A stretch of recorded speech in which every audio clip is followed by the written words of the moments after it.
mother in her final illness in February. Her father actually married Alma in September. And she was 6 years older than Mona. This is Mona's brother, Ross, who will come playing in the story. He sort of weaves in and out. Kind of a handsome, if not severe-looking guy. And here is Willem Leonhardt. And again, thanks to Ancestry.ca, I've seen the document saying that he sailed into New York in January 1937 on his way to Mexico City, where he was going to be working, doing some work, acquiring things for his family's plumbing company. Now, the name is not Dutch, it's German. But in the 1830s, the Leonhardts moved from Germany and actually laid down the modern water system for Amsterdam. And that's where they acquired their wealth. So once you finish laying down pipes and putting in pumps and all that other stuff and maintaining it, the next thing is to move on to plumbing fixtures. Now, at this time, the bathroom was kind of coming into its own. You know, some people had outdoor privies, but it was actually moving into the house. It was becoming a place of sanctuary and luxury. You were even seeing it in the movies. So, you know, he was in the right place at the right time. And again, you may not find him attractive, but in terms of the 1930s, think about Noel Coward. This kind of finely featured man, you know, intelligent enough, but looks like he's cultured, right? Now, he came from, I would say, not a conservative family.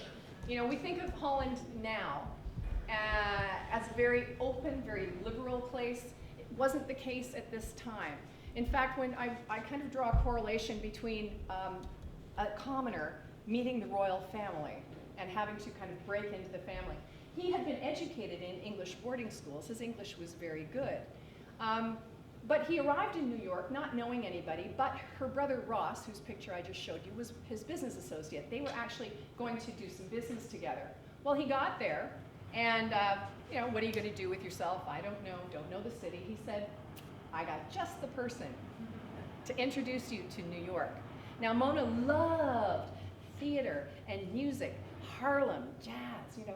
And so she took him around, and now everybody assumed that he was quite a bit older than she was.